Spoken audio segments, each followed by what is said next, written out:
Welcome back, friends, to our luxury 2-week Hurtigruten voyage. In today's episode, we leave mainland Norway and head to the breathtaking archipelago of Svalbard. It's one of the northernmost inhabited places in the world, where there are more polar bears than people. We'll be visiting Longyearbyen, the northernmost town on Earth. Welcome to Longyearbyen! Here, we'll experience the thrill of dog sledding on wheels and celebrate Ludvig's birthday. Next, we'll journey to a place called Ny-Ålesund, a tiny research town home to only about 60 people, which will truly offer a unique glimpse into life at the edge of the Arctic. This is part 2 of our 3-part cruise series. If you missed our first episode, be sure to check it out for a full tour of our ship and cabin, an in-depth look at the dining options and explorations along the stunning coast of Norway. We've already embarked on some pretty amazing excursions, and there is so much more to come. Don't forget to like this video, subscribe to our channel, and hit that notification bell so you never miss any of our adventures.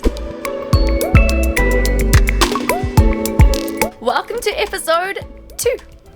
We are currently at sea. This is our first sea day of the cruise. In fact, out of the entire 2 weeks, we only have 2 full days at sea. And this, of course, is to get from the very northern tip of Norway all the way up to Svalbard. Very exciting because today there is a point of interest at 11:30 a.m. So in our apps, we have listed any cool points of interest that we might want to go up to the top deck and have a look at. They also, usually the Shore Excursions guest services team will go up there with a microphone. They'll discuss exactly what we're seeing, so it's really cool. We do get a lot of info about the things that we're passing by, which we really love. Today, however, is a very exciting point of interest. We are apparently passing the southernmost archipelago of Svalbard. Southernmost, northernmost, there's so many northernmost and southernmost things on this trip. So many mosts. So many mosts. It's just fantastic. Very, very excited because we're going to see our very first bit of Svalbard. We've got quite rough seas, but not really. Not really rough at all. It's just really wobbly. This is not rough at all. This afternoon evening, we are apparently going to be experiencing 3-meter swells. We were given some sick bags. Let's hope we don't have to use them. The weather today was quite strong wind from the south, and we are still expecting tomorrow continuously a southerly wind and maximum significant waves around 3 meters from tomorrow afternoon and evening. Woo! It's wavy. So today we're going to take you through what a day at sea looks like here on the MS Trollfjord. Starting with, of course, a coffee. I can't believe I haven't had my first morning coffee yet. Let's take you up to the observation lounge. That is typically where we start our mornings off with. It's got big panoramic windows and we can just sit there and look at the ocean before us. That first sip. So good. Welcome to breakfast. This is the Flora restaurant, and this is where we have our buffet breakfast every single morning. One of my absolute favorite things is they have fresh smoothies every morning in these cute little glasses. Every single morning, I've been starting my day off with a ginger shot. Ooh. What's crazy is that I usually despise oatmeal, but I can't get enough of it on this ship. Hurtigruten, they make plain foods taste phenomenal. We now find ourselves on deck 6. There's actually a really nice walkway going around the entire ship. 4 laps of this walkway is roughly 1 kilometer, and we're just really slowly approaching the Svalbard archipelago. How do you feel about seeing your first glimpse of Svalbard, husband? Stoked. And how would you describe this exact point in time? Wobbly. As this piece of land before us slowly grew bigger and bigger, we were fascinated to hear that it's a completely uninhabited place, home to just wildlife. Bear Island, or Bjørnøya, is situated about halfway between the Norwegian mainland and Spitsbergen, the largest island in Svalbard. It's famous for its dramatic cliffs and rugged coastline, making it an absolute haven for bird life. It's home to thousands of different seabirds, including puffins, and they nest on the island's towering cliffs. Despite its remote location, Bear Island has a fascinating history. It was discovered by Dutch explorers in 1596 and has been a significant site for whaling and coal mining in the past. Today, the island is uninhabited except for a weather station crew that monitors meteorological conditions. Very interesting. Remember that lap? I was here So you guys remember that last time we were on an Arctic cruise in Greenland and I ran a half marathon on the treadmill? I bet a lot of you guys thought, what a crazy lady. Well, you best believe on this cruise, we used the gym just as often as that time. And the best part is Trainwell is actually sponsoring this video. Trainwell is a one-on-one personal training app that has been an absolute game changer for us. Personalized workouts, human accountability, and it fits perfectly into our crazy schedule. Trainwell is the best way to do strength training while on the go. And no, strength training isn't just for bodybuilders. It's for everybody, like you and me. I could literally not believe it when Trainwell said they wanted to partner with us. This is so freaking cool. Even brief Ludvig, the Swedish man, he's excited. So excited. The onboarding was awesome. My trainer Chris is so cool. I took a quick quiz and I was matched with my personal trainer, Nate. He's great. And now I have a plan tailored to match my goals. Yeah, I don't do a lot of core work, that's for sure. We can get you doing some rotation exercises like oblique twists and stuff like that, and we can really build your core strength. The app is mega easy to use, and my trainer can see exactly what movement I'm doing with my Apple Watch. I really like that it has real-time feedback as well. Nice job on your first time completing that. How did the set feel? Thanks, Chris. It's like being with your personal trainer in real life. Feels like Nate's watching me do everything. No, it's not creepy, not in a creepy way. And what I think is actually the coolest part about this app, I can just swap an exercise to make it work for what I've got at the time. I highly recommend Trainwell. Just head to this link here. We'll also leave it down in the description. Take the quiz and find your personal trainer. So take the quiz and find your personal trainer today and get 14 days for free. One thing I will mention as well is that when they do make announcements, it is in 4 different languages: Norwegian, English, German, and of course French. I'm just absolutely amazed at how many languages the crew speak. It's just incredible to hear them switch from one to the other fluently. Coffee and Svalbard. Today's lunch, we've got carrot soup. I might only have soup for lunch. Well, lunch was phenomenal. As usual, those soups are just out of this world. We are now going to the lecture hall. We've got a gathering there in 15 minutes, and this is of course obligatory if we want to visit Ny-Ålesund. Which we do want to visit. Which we do want to visit. There are quite a unique set of rules here that we must follow. Number 1, to not disturb the research that's going on there, and number 2, to keep ourselves safe. Tomorrow we're going to Longyearbyen, which is probably the most popular place to go in Svalbard. It's probably the place that you've seen on YouTube. It's the place that I know best. Even more north from that, where we're going the following day, is Ny-Ålesund. I didn't know this, but we just learned this is the second northernmost place that people live in the world. Number 1 is apparently in Canada somewhere. That is pretty awesome.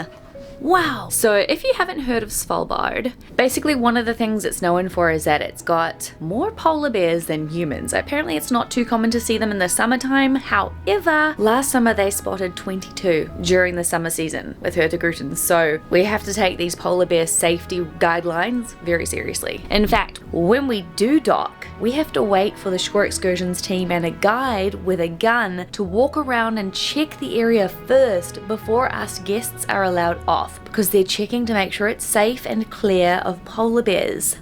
How wild is that? We must stay within the lines of the settlement. It's not quite a town. There's not quite enough people and buildings to call it a town. There are a couple of buildings we're allowed to enter, such as the museum, there's a shop, there's the northernmost post office, and there was also, the telegraph. There's a telegraph as well. It was quite important that we understood which buildings we were allowed to enter, because apparently all of the houses there have unlocked doors. Nobody locks their doors, and that's for polar bear safety reasons, so that if there is to be a polar bear on land,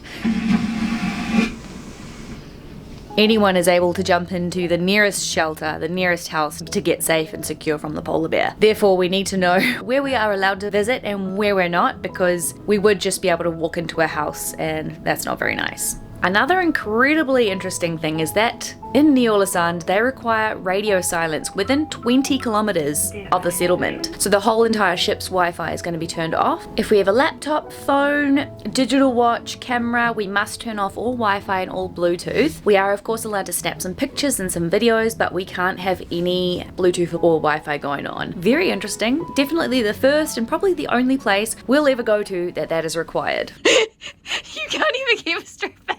I asked Ludvig if he can just dress a little bit nicer at dinner times, because you guys know what he's like. He's super casual, and I love that. But I just said, hey, why don't you just wear something a little bit nicer for dinner tonight? Fresh t-shirt. Do the pose you did when I first looked at you though.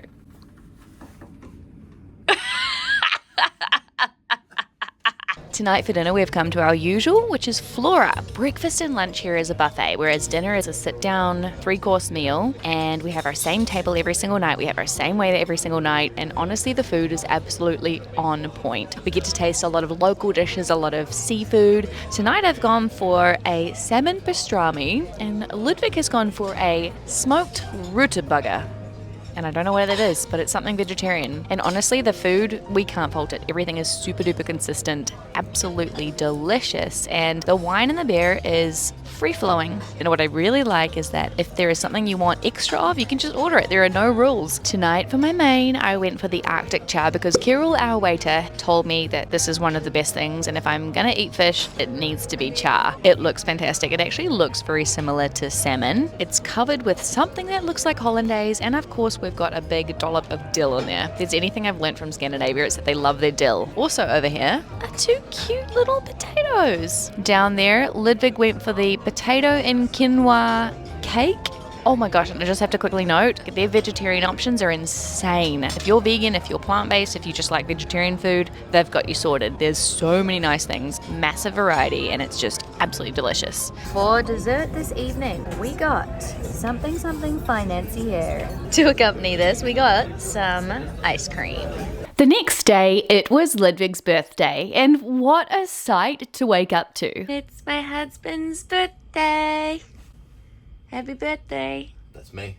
We had officially made it to Spitsbergen, and our eyeballs almost popped right out of our heads. We just could not believe these views. Well, it was finally time to pop on the thermals. Let's just take a little look at how cold it is exactly. It is a low of 4 today, with a tropical high of 6. How does that sound, honey?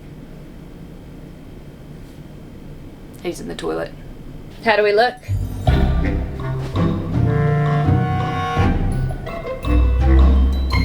Although we weren't set to arrive in Longyearbyen until after lunch, it seemed we were in for a treat until then, cruising through sounds and past incredible places along the way. To reach Longyearbyen, we had to navigate through Isfjorden, which is the second longest fjord in Svalbard. During our ride through this fjord, we were handed a warm blackcurrant tea, and it was incredible. I'm not usually a fan of teas, but this was so tasty. Not a bad tea view at all. Wow. This fjord is known for its magical landscapes, super diverse wildlife, and has the richest flora in Svalbard. The fjord's name, which means ice fjord, obviously, is very fitting given its chilly waters and the massive icebergs and glaciers all around. Take a look at what we're sailing past. This is crazy. We also sailed through a few sounds, one of which brought us past the town of Barentsburg. This tiny mining town is a fascinating place, home to around 450 people, mostly Russians and Ukrainians. Barentsburg is one of the few remaining settlements where coal mining is still an active industry. It's a glimpse into a unique way of life with its own school, hospital, and even a brewery, all set against the stark backdrop of the Arctic wilderness.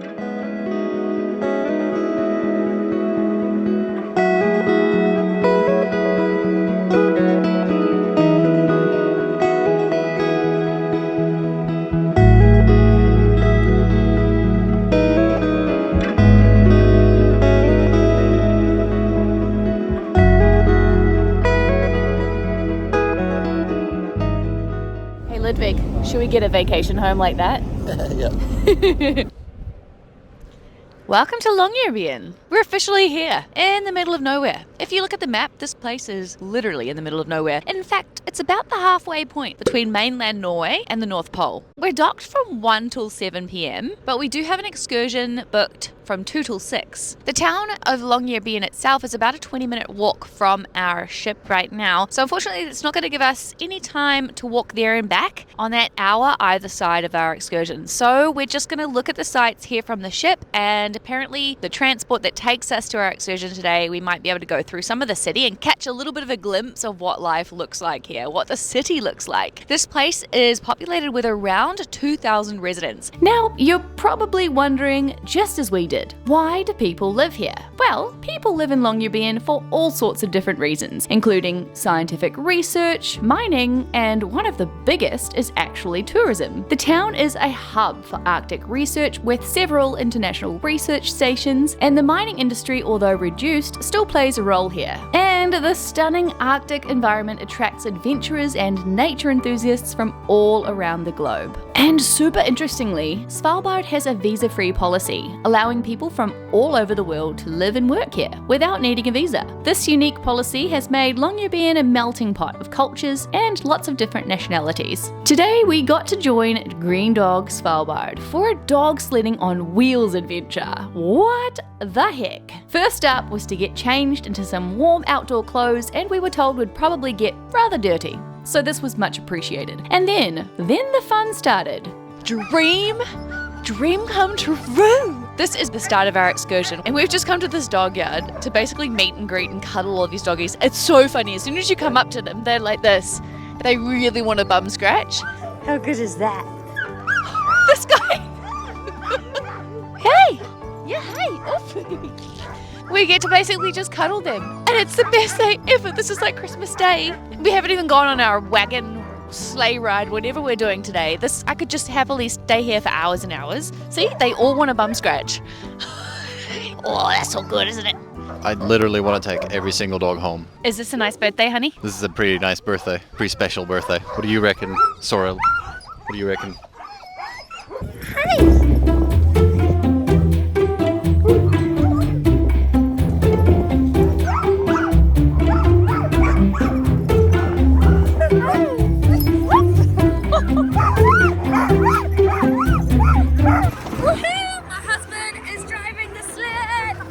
This was an experience unlike any other. We paired up in groups of 3 with 6 to 7 dogs eagerly pulling our cart through this crazy scenery. We each took turns driving the sled, and it was surprisingly easy. The entire time I had to pinch myself that we were really doing this. You guys are doing so good. Yes, you are. We stopped several times to give the dogs lots of water, take in the beautiful surroundings, and even pass some fellow sledders.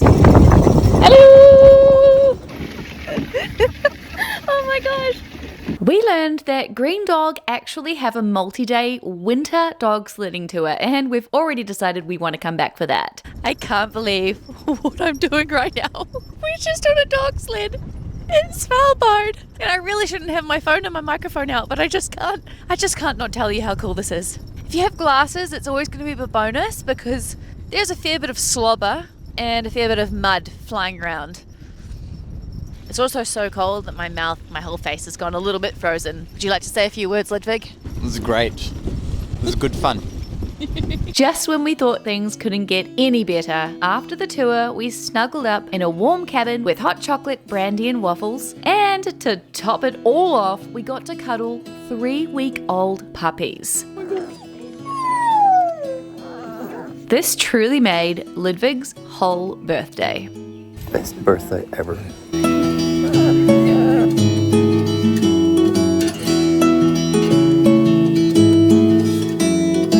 Skål, min lilla älskling. Jag älskar dig. I just said cheers, my little darling. I love you. In Swedish, in case you were wondering. I'm getting slowly a lot better at Swedish because I've been using my Babbel app every single morning. So tonight we're back here at Rost, our favourite place, and we've decided to do the fancy fine dining dinner along with a wine pairing. Wow, thank you. So here we have a sea urchin with a horseradish foam. First course has just come, and it's a sea urchin, my first one. Ludvig got a little vegetarian version. Yum.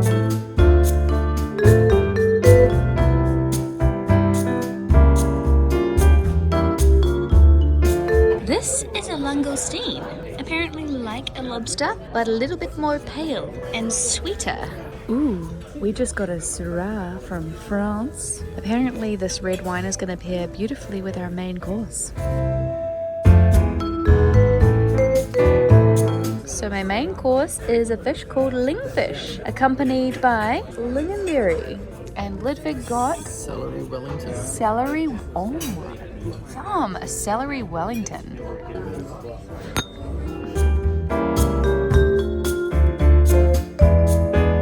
So this is goat's cheese on a homemade seedy cracker with some cloudberries on top and a flower. So we're on to about our 4th or 5th wine. Ludvig is wondering how people... 3? How do people do this? How? Every day. We finish with a cider, and the family that makes this has been growing apples for 394 years. For dessert, we have plums, cashew crumb, plum gel, and we've also got some white chocolate. Oh, this is so cute! How are we gonna finish this between us? What do you mean how? We've come out of the restaurant to the worst waves, or the biggest waves of the voyage yet. Whoa! And I swear it's not just the wine. 3 to 4 meter swells, about double what we've had. That's okay, we're going straight to bed. It's gonna rock us to sleep like a little baby in a crib. Okay, bye, happy birthday. Happy birthday to me.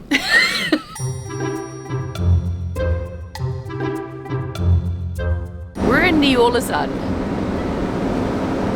This place is wild. Surrounding the whole entire town are just glaciers upon glaciers upon glaciers. A lady did beat Ludvig to the punch by jumping in the water, and there is ice next to her.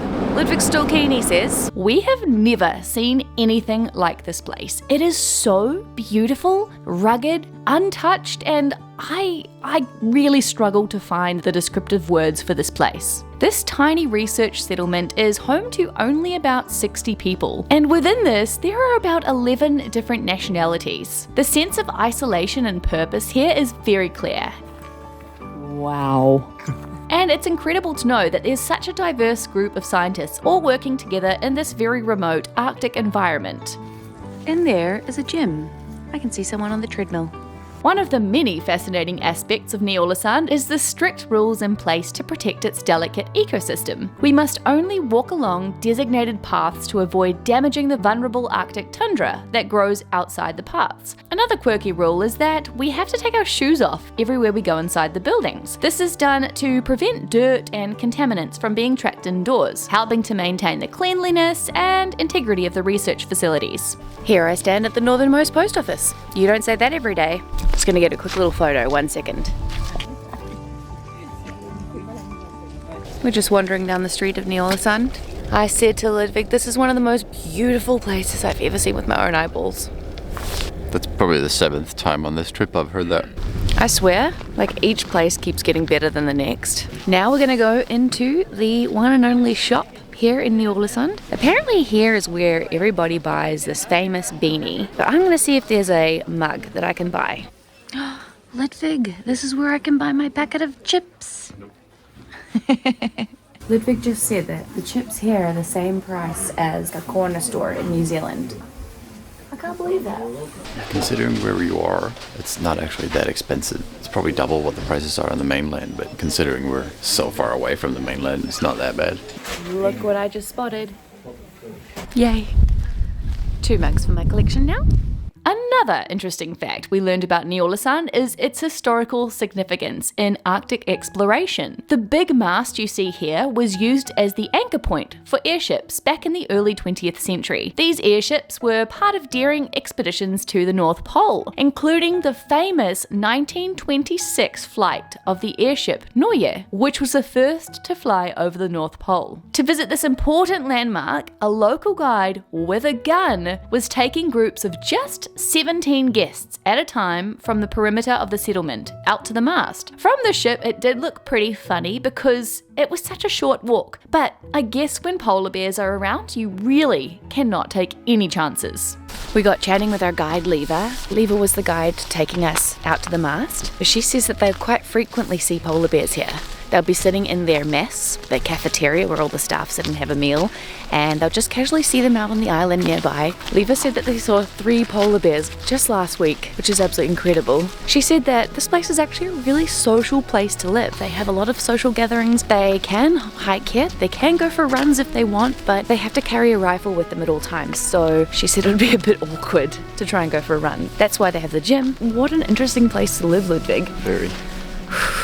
We also took the opportunity to explore the local museum and the historic Telegraph building. The museum offered fascinating insights into the history and science of this unique Arctic settlement, showcasing artifacts from early polar expeditions and daily life of researchers. The Telegraph building, on the other hand, is a relic from the early 20th century, once serving as a vital communication hub for explorers and scientists alike. And then Ludwig decided it was time. I said it doesn't count unless you go head under. It does look pretty crazy building. Uh-oh. Woo! Nice one, honey. You didn't even make a sound. It wasn't even that bad. Really? What's the verdict? Quite nice. Quite nice. Yeah, refreshing. Like a cold drink on a warm summer day. I'm just gonna go and touch it. Oh my gosh, that is absolutely freezing. I don't know what Ludwig's on about. Refreshing. My hand is ruined. How is your body feeling? Refreshed. That was beyond my expectations. I am so glad that we came on this cruise. We found out that getting to Ny-Ålesund without being on a Hurtigruten cruise can be quite difficult. To fly here, you have to have some sort of an invitation. Yeah, you have to be invited by the people that live here, or like the Kings Bay. Kings Bay. You have to be invited by Kings Bay because it is a research station. So yeah, if you're keen to come here to Ny-Ålesund, definitely jump on a Hurtigruten cruise. Oh yeah. Now, we may not have seen a polar bear ourselves, but we did hear from a few other guests who went on the boat excursion that they did spot some back in Longyearbyen. We do have another polar bear spotting adventure on our list in the future, so we will see them in the wild one day. Don't you worry. Back on the ship, we were ready to make our way back down to mainland Norway, and this time we'll be taking a completely different route down the coast, stopping at new destinations before finally finding ourselves back in Bergen. Oh, and a quick reminder about our awesome sponsor Trainwell. Take the quiz to find your perfect trainer and get 14 days of free training right here. Go.trainwell.net/Chloe and Ludwig or scan this QR code. This episode has definitely made me want to go on a second cruise with Hurtigruten, so it should definitely convince you to do your first one with Hurtigruten. It's so weird when I say it in English as well. Say it in Swedish? Hurtigruten. Yeah, that's quite different. Hurtigruten. Hurtigruten. Hurtigruten. You sound like the chef on Sesame Street. Hurtigruten. Hurtigruten. Hurtigruten. Hurtigruten.